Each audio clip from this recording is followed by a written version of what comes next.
अस्सलाम वालेकुम जी, मैं हूं फैसल अब्बास और मेरे साथ अली हमज़ा मौजूद हैं। बात करेंगे कि इमरान खान के ऊपर सिर्फ एक मुकदमा इस वक्त लीगली तौर पर, जिसमें इमरान खान जो है वो अडयाला जेल के अंदर हैं। अगर कानूनी तौर पर देखा जाए तो सिर्फ और सिर्फ इस वक्त इद्दत में निकाह का केस है इमरान खान और बुशरा बीबी के ख़िलाफ़, जिसमें इस वक्त वो दोनों जेल में हैं।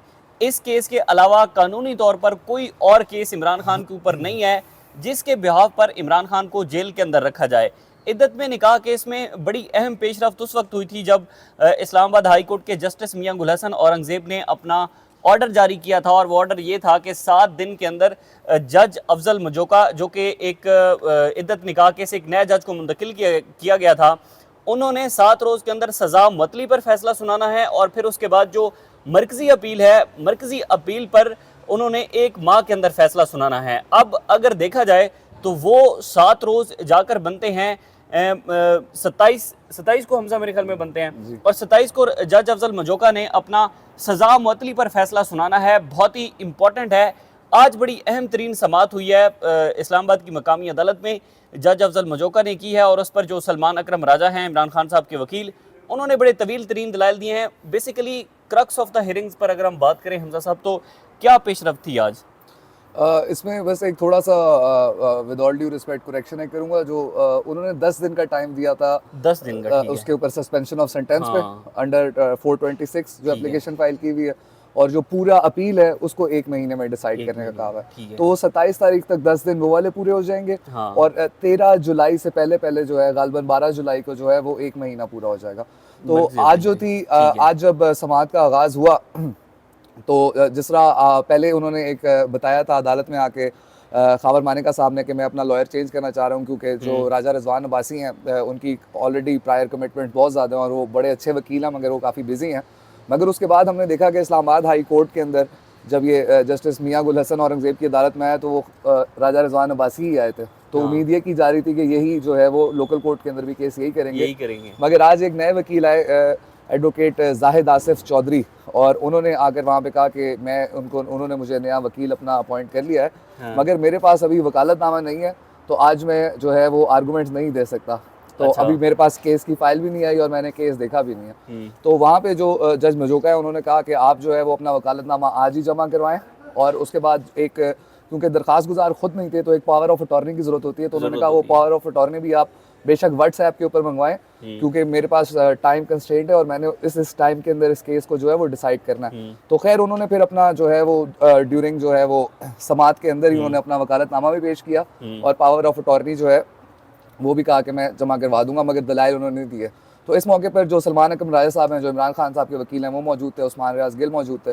तो सलमान अकरम राजा साहब ने कहा कि मैं आज अपने दलाइल देना चाहता हूँ, और उन्होंने बड़े मुफस्सल गालबन 2 घंटे से ऊपर के जो हैं वो अपने दलाइल दिए। इसके ऊपर सबसे पहले जो जज मजोका है उन्होंने उनसे सवाल किया कि आप ये बताइए कि मेरे 2 छोटे छोटे सवाल हैं कि एक तो आपने शॉर्ट सेंटेंस की बात की हुई है, और दूसरा इस केस के बारे में आगे लेके क्या उसके जो आपके मामलात हैं, जो भी आप कहना चाहते हैं वो बताएं। तो उन्होंने और दूसरा सवाल जो उन्होंने इम्पोर्टेंट किया, उन्होंने कहा कि आपने जो मैंने फ़ाइल पढ़ी है उसके अंदर आप 1992 की एक सुप्रीम कोर्ट की जो है जजमेंट जो है रशीदा अख्तर बेगम वाली, वो आप इस्तेमाल करते हैं, मगर एक 1963 की भी जजमेंट है। अच्छा। अब वो एक आपके खिलाफ जा रही है और एक आपके हक में जा रही है, तो आप कौन सी वाली इस्तेमाल करेंगे, इस पर क्या करना चाहिए?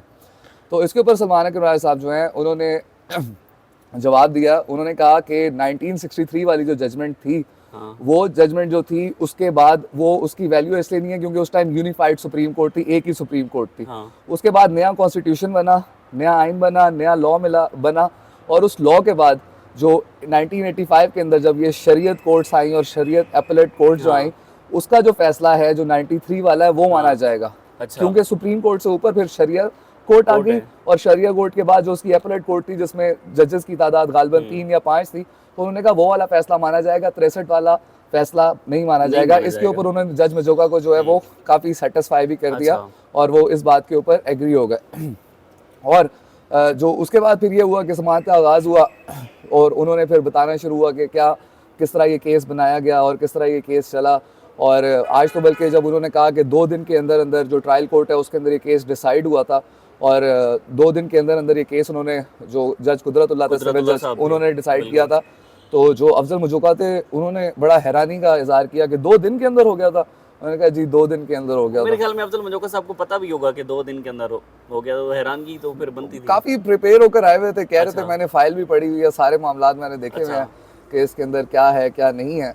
तो खैर इसके ऊपर बात हुई, फिर उन्होंने हवाले दिए वही जो 92 की जजमेंट है कि मुफ्ती तकी उस्मानी थे उसमें, और वो जो हमारे एक सदर रह चुके हैं तारड़ साहब वो भी थे। तो शरई जो है एक शरिया बुक है वो फतवा जहांगीरी जो है उसके अंदर से निकाल के बताया। उसके अंदर जो बेसिक पॉइंट वो ये था जो वो बताना चाह रहे थे कि वो जो 93 वाली जजमेंट जो ये इस्तेमाल करते हैं वो भी, और ये बुशरा बीबी वाला जो केस है इसके अंदर भी, कि आप जो खातून है अगर आप उनसे पूछें इद्दत के बारे में, अगर आप उनके मेंस्ट्रुअल साइकिल के बारे में जाएं तो खातून की राय जो है वो हतमी होगी। उसका रीज़न ये है कि अब कोई इस तरह का तरीक़ाकार नहीं है कि जो ओनस जो है सुप्रीम कोर्ट ने वो डाला था दूसरे वालों के ऊपर जो अदर पार्टी थी कि आप साबित करें कि इनके 3 जो है मेंस्ट्रुअल साइकिल्स पूरे नहीं हुए।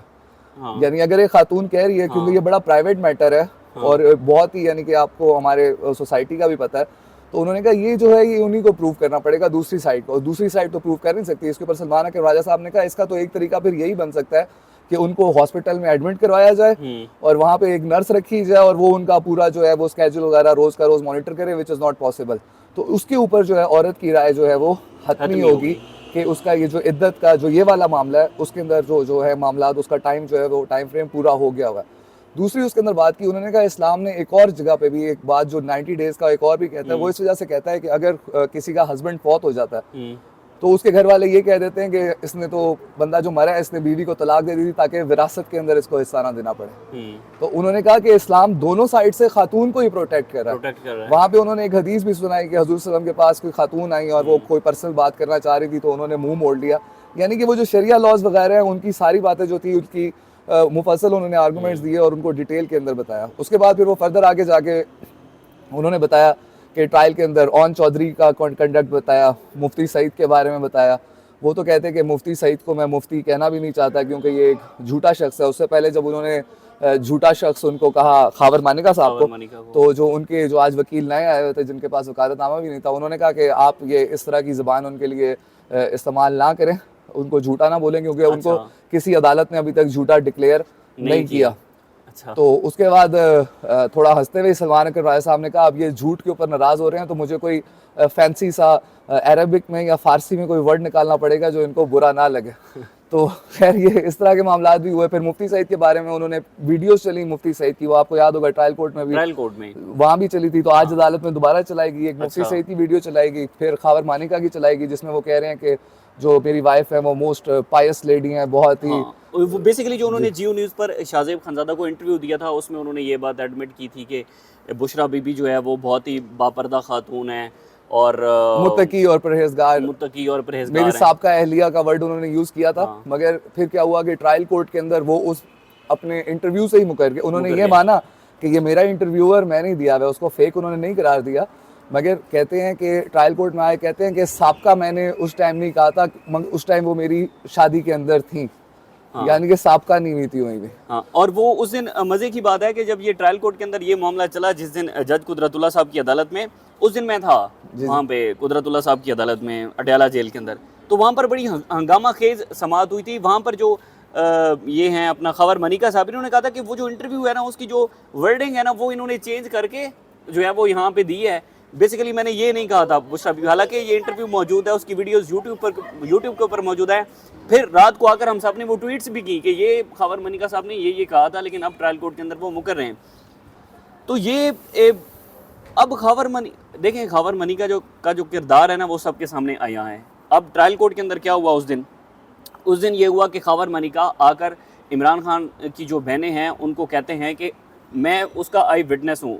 खबर मनिका ने कहा, हम साइड पे बैठे थे, खबर मनिका आए जज कुदरतुल्लाह साहब की अदालत से हटकर, उन्होंने कहा कि ये जो आपकी औलाद है ना ये गंदी और गलीज औलाद है आपकी। मैं भी वहाँ मौजूद था, इस तरह की बातें की थी और बददुआएं भी दी थी, बड़ी बददुआएं दी थी उन्होंने। वो जैसे कहते हैं हम झोली उठा के बददुआएं थे। मजे की बात है, अगर आप इतने शरीयत पर चलने वाले हैं, अगर आपको अब सारी चीज़ें याद आ गई हैं तो ये शिकायत कितने अरसे बाद दर्ज हुई है और वो तो फिर ये आज इस बारे में भी बात हुई। इस बारे में जो है सलमान राजा साहब उन्होंने ये बताया कि 5 साल और 11 महीने के बाद जो है ये इन्होंने शिकायत जो है वो दायर की। पहले इसके अंदर जो था वो एक हनीफ नामी कंप्लेनेंट था, हाँ। मगर वकील वही थे और पूरा जो स्क्रिप्ट था, मतन था, वो भी वही था, वही था, मगर सब टेक्निकलिटी की बुनियाद पर, क्योंकि ये जो फ्रॉडुलेंट मैरिज के अंडर ये जो हाँ। मुकदमा दायर करते हैं, इसमें या तो मियाँ फरीक हो सकता है जो दरखास्त गुजार हो सकता है, या वाइफ हो सकती है, कोई तीसरा बंदा नहीं हो सकता। नहीं हो सकता। तो जब ये एंटी करप्शन एस्टैब्लिशमेंट ओकाड़ा के अंदर रह कर आए, उसके 2 दिन बाद ही उस बंदे ने अपनी दरखास्त वापस ली और इन्होंने दरखास्त डाल दी थी। तो इसका भी जिक्र आज किया गया। दूसरी बात जो इम्पोर्टेंट थी कि वो मुफ्ती सईद का जो कंडक्ट है, आपको याद होगा वहाँ पे भी एक वीडियो चली थी जिसके अंदर मुफ्ती सईद ने बताया था कि औरत की राय हतमी होगी हाँ। और फिर बात खत्म हो जाएगी। तो वो वहाँ पे उन्होंने खड़े होकर कहा कि जो ये मेरा इंटरव्यू है इसके अंदर बात खत्म होने की बात का मतलब था कि अब मेरा इंटरव्यू या बयान जो है या दरस जो है वो खत्म हो गया। हाँ। तो इसके ऊपर आपको याद है इमरान खान साहब ने भी ट्रायल कोर्ट में बार बार आके वो कह रहे थे फिर बात खत्म हो गई। हाँ। तो खैर वो उन्होंने ये बातें की, फिर ऑन सकलैन के बारे में बात की उन्होंने कि ऑन सकलैन जो थे दरखास्त के अंदर या जो उनकी जो टेस्टिमनी थी उसके अंदर उन्होंने ही निकाह बकौल उनके दोनों दफ़ा अरेंज किया, मुफ्ती सईद को बुलाया। मगर जब मुफ्ती सईद से क्रॉस एग्जामिनेशन किया गया वहीं अदालत में, तो वो कहते हैं कि ऑन सकलैन का मुझे याद नहीं है वो वहाँ पे मौजूद था या वो नहीं मौजूद है। मैं आपको मज़े की बात बताऊं, ट्रायल कोर्ट के अंदर हम थे और हुआ ये कि चूंकि समाअत उस दिन तकरीबन 10 घंटे की समाअत हुई, तो वहाँ पर ये हुआ कि हमें थोड़ी सी ब्रेक दी गई खाने के लिए। जी। हम खाना खाने के लिए बाहर गए, लॉन में अडयाला जेल की इंतज़ामिया ने खाना वहाँ पे अरेंज किया हुआ था। तो अब हुआ ये कि बाद में कॉल आ गई कि जी अदालत लग गई है तो सब आ जाएं, उन्होंने साफ़ियों को भी बुला लिया। यहाँ पर जो मुफ्ती सईद थे, मुफ्ती सईद खड़े थे, मुफ्ती सईद के साथ प्रोसिक्यूशन का एक बंदा आता है, वो मुफ्ती, मैं अब साइड पे होकर ये सुन रहा था, वो मुफ्ती सईद को ये कहता है कि ये जो अदालत के अंदर बड़े कद वाला लेफ्ट साइड पे खड़ा है ना, जो रिजवान अब्बासी के साथ खड़ा होगा, वो ओन चौधरी होगा। अब मुझे इस बात की समझ नहीं आई कि अगर ओन चौधरी दोनों मरतबा वहाँ पर मौजूद थे निकाह के दौरान और मुफ्ती सईद ने अगर उनसे एज अ गवाह कोई स्टेटमेंट ली, तो मुफ्ती सईद कैसे नहीं जानते होंगे कि वो ओन चौधरी है। तो ये मेरे लिए भी बड़ा हैरान कुन था। इस केस की समाअत बेसिकली 24 तक मुलतवी की गई। ये केस की समाअत कब?